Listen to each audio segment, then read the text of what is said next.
નમસ્કાર દર્શક મિત્રો, તમે જોઈ રહ્યા છો બનાસ શાસ્ત્ર ન્યૂઝ ગુજરાતી. હું છું સુરેશકુમાર પુરોહિત. ધોરણ 10 અને 12 ની પરીક્ષાઓનું રિઝલ્ટ આવી ગયું છે. રાજ્યભરમાં વિદ્યાર્થીઓમાં ખુશીની લહેર ઉમટી રહી છે. જ્યારે આજે આપણા ગુજરાત રાજ્યમાં ધોરણ 10 ની પરીક્ષામાં જે વિદ્યાર્થી ફર્સ્ટ આવે છે એમની સ્કૂલ લાખણી તાલુકાના વિદ્યાર્થી છે. એમની સ્કૂલનું નામ છે શ્રી લાયન્સ વિદ્યા સંકુલ લાખણી. તો આજે હું લાયન્સ વિદ્યા સંકુલ લાખણીના કેમ્પસમાં ઓફિસમાં છું અહીંયા, અને આપણે અહીંયા આવ્યા છીએ.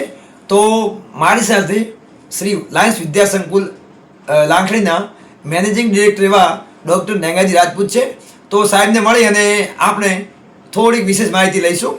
જી નમસ્કાર સર, બનાસ શાસ્ત્ર ન્યૂઝ ચેનલમાં હું સુરેશ પુરોહિત આપનું હાર્દિક સ્વાગત કરું છું. સર, અત્યારે હરીફાઈના યુગમાં બાળકો અલગ અલગ સંસ્થામાં દોડી અને શહેરો તરફ જઈ રહ્યા છે શિક્ષણ મેળવવા માટે, અને વાલીઓના એક સપના હોય છે મારું બાળક આગળ વધે, અને એ માટે કરીને સપના સાકાર કરવા માટે મોગી ડાટ સ્કૂલોમાં મૂકી અને બાળકોને શિક્ષણ માટે શહેરો તરફ પાલનપુર, અમદાવાદ કે ગાંધીનગર સુધીની સિટીઓમાં મૂકતા હોય છે. હું લાખણી તાલુકાનો છું અને મને પણ ગર્વ થાય છે કે મારા લાખણી તાલુકાનો વિદ્યાર્થી જે પૂરા ગુજરાતમાં ફર્સ્ટ આવ્યો છે. સાહેબ, થોડી આપના વિશે અને આપણી સંસ્થા વિશે અને બાળક પ્રત્યે આપ કરેલી મહેનત વિશે થોડું પ્રકાશ પાડશો, મારા દર્શક મિત્રોને માહિતી આપશો. જી. લાયન્સ વિદ્યા સંકુલ લાખણી જેની સ્થાપના આજથી 10 વર્ષ પહેલા થયેલી. જી. આમ તો આપણો બનાસકાંઠા અને અત્યારે વાવથરા એ શિક્ષણમાં વર્ષોથી ખૂબ પછાત કહેવાતો હતો, પરંતુ અમે આપણા વિસ્તારના જે પછાત વિદ્યાર્થીઓ છે એ વિદ્યાર્થીઓને મોટી સિટીમાં ભણવાના જવું પડે અને એમના વાલીઓ કદાચ એટલો ખર્ચો ના કરી શકતા હોય તો પણ એમને અહીં ઘરે બેઠા ખૂબ સારું શિક્ષણ મળી રહે અને અહીંથી નીકળેલા વિદ્યાર્થીઓ રાષ્ટ્ર અને દુનિયાનું મતલબ કે એમનું સંચાલન કરી શકે અને પોતાનું નામ રોશન કરી શકે, ખૂબ મોટું નામ રોશન કરી શકે અને ભવિષ્યની અંદર શ્રેષ્ઠ નાગરિક બને અને આખા દેશનું નેતૃત્વ કરી શકે એવા વિદ્યાર્થીઓ તૈયાર કરવાનું કામ લાયન્સ વિદ્યા સંકુલ છેલ્લા 10 વર્ષથી કરી રહી છે. 10 વર્ષમાં લાયન્સ વિદ્યા સંકુલે ઘણી બધી સિદ્ધિઓ હાંસિલ કરી છે, પરંતુ આ વર્ષે અમારા વિદ્યાર્થી પ્રદીપ દિનેશભાઈ નાઈ, જે ખૂબ જ આમ કહેવાય તો એક ગરીબ પરિવારનો વિદ્યાર્થી છે, તેમ છતાં પણ એણે ખૂબ જ મહેનત કરી અને અમારા શિક્ષકોની અથાગ મહેનત થકી, બાળકની અથાગ મહેનત થકી 99.99% લાવીને સમગ્ર ગુજરાત રાજ્યમાં SSC બોર્ડમાં આ વર્ષે 2026માં પ્રથમ ક્રમાંક હાસિલ કરે છે. તો અમારા માટે એ ગૌરવની ક્ષણ છે, ન માત્ર અમારા માટે પરંતુ સરહદી વિસ્તાર તરીકે જે નવો જિલ્લો બન્યો છે વાવથરા, એ જિલ્લાના તમામ લોકો માટે આ ગૌરવની ક્ષણ છે, ગૌરવની બાબત છે. સર, અત્યારે રજાઓ પડી ગઈ છે, વેકેશન ખુલશે, તો આપ થોડુંક આપની સંસ્થાનો પરિચય અને નવા એડમિશન માટેની પ્રોસેસ વિશે થોડુંક પ્રકાશ પાડશો. કદાચ કોઈ વિદ્યાર્થી જોઈ રહ્યો હોય, કેમ કે આપની સ્કૂલનો વિદ્યાર્થી જો જિલ્લામાં કે રાજ્યમાં ફર્સ્ટ છે અત્યારે, તો અત્યારે વાલીઓ જોઈ રહ્યા છે આપણા ન્યૂઝ ચેનલના માધ્યમથી. થોડુંક એડમિશન કોઈને લેવું હોય તો એ માટેની કઈ રીતે પ્રોસેસ છે અને કેટલી જગ્યાઓ અત્યારે મળી શકે છે અને કયા ધોરણમાં મળી શકે, થોડીક માહિતી આપો. લાયન્સ વિદ્યા સંકુલ ખૂબ સારા ભવિષ્યના નાગરિક તૈયાર કરવાનું કામ કરે છે.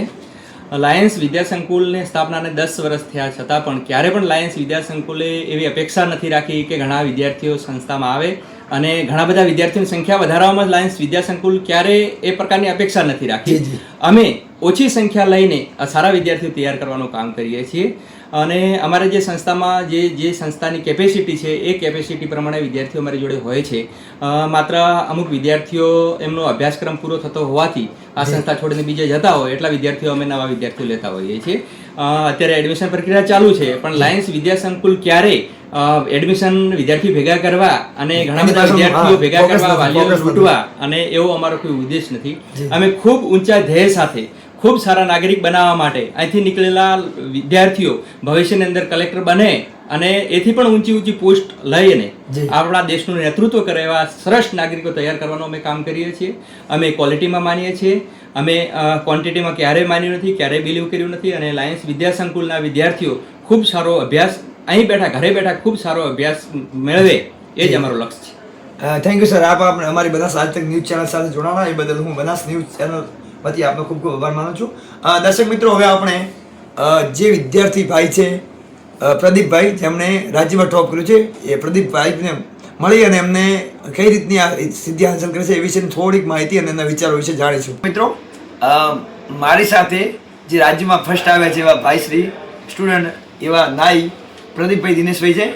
પ્રદીપભાઈ, પ્રથમ તો બનાસ આજ તક ન્યૂઝ ચેનલમાં આપનું હાર્દિક સ્વાગત છે. સૌથી પહેલા તો આપણે જે શાનદાર સફળતા મેળવી એ બદલ હું આપને ખૂબ ખૂબ અભિનંદન પાઠવું છું. તો આપણે જે સફળતા મેળવી છે એનો યશ કોને આપશો, એના વિશે થોડીક માહિતી આપશો ને? મારી આ સફળતામાં હું સૌથી પહેલો યશ તો મારા માતા પિતાને આપવા માંગુ છું કે તેમણે મને આ સ્કૂલમાં ભણાવ્યો અને હું ધોરણ 4 થી અભ્યાસ કરું છું. તેમણે મને ઘણી બધી મદદ કરી અને ત્યારબાદ હું આનો શ્રેય મારા શિક્ષકોને આપવા માંગુ છું. તેમણે પણ મને ઘણું બધું માર્ગદર્શન આપ્યું અને ઘણી બધી મદદ પણ કરી. જી, થોડી મને એ માહિતી આપશો કે આપની તૈયારીની પદ્ધતિ કઈ રીતની હતી, એના વિશે થોડી માહિતી આપો ને. કેટલા કલાકનું રીડિંગ હતું એ વિશે થોડો પ્રકાશ વિગતવાર માહિતી આપશો ને? મારું રીડિંગ તો જ્યારે સ્કૂલ ટાઈમ પૂરો થઈ જાય પછી વધારે વધારે 4 થી 5 કલાક રીડિંગ કરવાનું અને તે પણ કન્સિસ્ટન્ટલી સતત કરવાનું. જી. હા, ઘણા વિદ્યાર્થીઓ મોડી રાત સુધી વાંચતા હોય છે, તો તમારો વાંચવાનો ટાઈમ કઈ રીતનો હતો એના વિશે થોડી માહિતી આપો ને. અમારો વાંચવાનો ટાઈમ તો અમારે સાંજે 4:30 આજુબાજુ અમે જમી લેતા, ત્યારબાદ 10-10:30 વાગ્યા સુધી વાંચવાનું. જ્યારે તમને વાંચતા વાંચતા કંટાળો આવતો હતો, થાક લાગતો કે આરામ કરવાની જરૂર પડતી, ત્યારે તમે શું કરતા હતા? તમારી પ્રવૃત્તિ વિશે થોડી માહિતી આપો ને.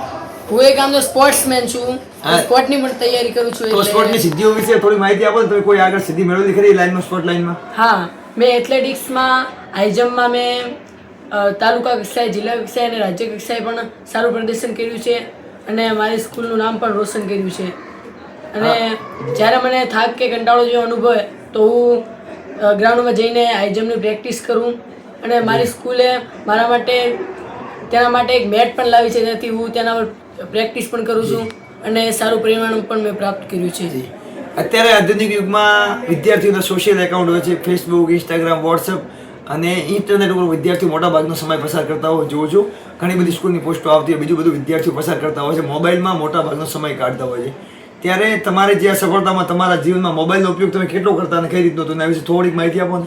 સ્કૂલમાં મેં મોબાઈલનો તો ઉપયોગ કર્યો નથી, કારણ કે હું તો હોસ્ટેલમાં જ રહેતો હતો. તેથી જે કંઈ પણ પ્રશ્ન કે ડાઉટ બીજો હોય તો હું ટીચરને પૂછી લેતો, એટલે મને તે સોલ્વ કરી દેતા. મોબાઈલનો યુઝ જ તમે નથી કરતા? હા, મેં મોબાઈલનો યુઝ જ કેમ કે નહીં તમે અહીંયા રહેતા હતા, મોબાઈલ સ્કૂલમાં એલાઉડ નતો અને એનો કે પરિણામ કે તમે મોબાઈલ પાછળ સમય બગાડ્યો નથી. મોબાઈલનો યુઝ નહીં કર્યો, એલાઉડ નથી સ્કૂલમાં. પ્રથમ તો મારે બે શબ્દમાં પૂછું, તમે આ જે સફળતા મેળવી છે એમાં તમારી સ્કૂલનો મોડેલ રોલ કઈ રીતનો હતો? તમને કઈ રીતનો સ્કૂલના વાતાવરણમાંથી, સ્કૂલના તમારા શિક્ષકો તરફથી કઈ રીતનો સાથ સહકાર અને સહયોગ મળતો તેના વિશે થોડી માહિતી આપશો? અમારા સ્કૂલના શિક્ષકોએ, સ્ટાફે મને ઘણી બધી મદદ કરી.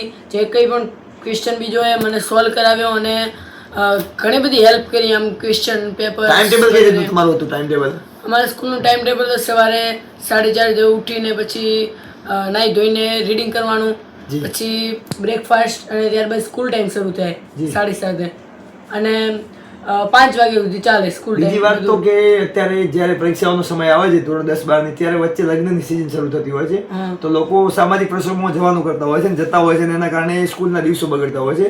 તો આપ સ્કૂલમાં રજા મૂકીને આવું કંઈ કર્યું ખરી? ગયા ખરી ક્યાં લગ્ન પ્રસંગ, સામાજિક પ્રસંગે ક્યાંય બી? હોસ્ટેલમાં જ રહ્યો છું હું, ક્યાંય પ્રસંગમાં બીજે ક્યાંય મારો સમય વેડફ્યો નથી. અને હું જો જાઉં તો મારો એક દિવસ બગડે છે. મિત્રો, ખરેખર જાણીને આનંદ થાય છે કે પ્રદીપભાઈએ અત્યારે આ વર્ષ પોતાનું પૂરું કુરબાન કરી નાખ્યું છે એમના શિક્ષણ પાછળ અને જિંદગી બનાવવા પાછળ. સમાજના બધા પ્રસંગો ટાળી અને પોતે અહીંયા રહી, હોસ્ટેલમાં જ રહી અને 100% હાજરી આપી અને આ બધું કરી રહ્યા છે.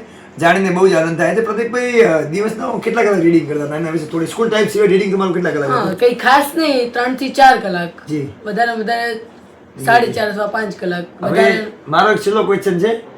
એક જ શબ્દમાં તમારે જો યશ આપવો હોય તમારી આ સફળતા પાછળનો, 3 ઓપ્શન છે: મમ્મી પપ્પા, શિક્ષકો અને સ્કૂલ. મહેનત, તમારી મમ્મી પપ્પા, મહેનત ને શિક્ષકો, તો કોને આપશો? હું મારી સફળતાનો મુખ્ય શ્રેય તો માતા પિતા અને મારા ગુરુજીઓને જ આપી શકું છું. જી, થેન્ક યુ. તેમણે મને ઘણી બધી હેલ્પ પણ કરી છે જી જી જી. સ્કૂલમાં, જે હું ક્યારેય ભૂલી નહીં શકું. આ જે અત્યારે આ વર્ષથી ધોરણ 10 કે 12 માં વિદ્યાર્થીઓ આવ્યા છે એમના કંઈક બે શબ્દોમાં કેવું છે તમારે કંઈક મહેનત કરવા વિશે? હા, સ્ટાન્ડર્ડ 10 માં જો તમે આવો તો તમારે પહેલા તો સિરિયસ નહીં થવાનું, મિત્રો જોડે વાતચીત કરવાની, ઘણું બધું ફ્રીલી રહેવાનું અને એક્ટિવ ક્યારે થવાનું કે બોર્ડની એક્ઝામ 3-4 મહિના પહેલા તમારે થોડુંક રીડિંગ બીજું કરવાનું, ફાસ્ટલી તૈયારી કરવાની અને સતત રીડિંગ કરવાની. એક ધાર્યું વાંચવાથી માઇન્ડ થાકી જાય, તેથી વાંચવાની મજા ના આવે.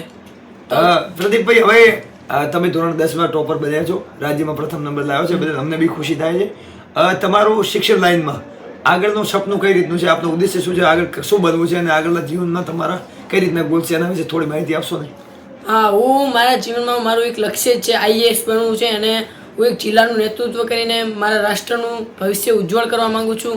અને હું ઘણા બધા ગરીબ અને નિરક્ષર લોકોને પણ હું સહાય કરવા માંગુ છું અને તેમનું જીવન ઉજ્જવળ થાય એવી મારી ભવિષ્યની ઈચ્છા છે. થેન્ક યુ પ્રદીપભાઈ. આપ અમારી બનાસ આજતક ન્યૂઝ ચેનલ સાથે જોડાણા એ બદલ હું Banas Aaj Tak news channel editor Sureshkumar Purohit આપનો દિલથી આભાર માનું છું. અને ભગવાનને પ્રાર્થના કરીશ કે આપ જીવનમાં ઉત્તરોત્તર પ્રગતિ કરો અને આપના જે સપનાઓ છે એ માં હિંગળાજ અને આપનો પરિવારના સાથ સહયોગ થકી પૂરા કરો એવી ખૂબ ખૂબ શુભકામનાઓ. Thank you.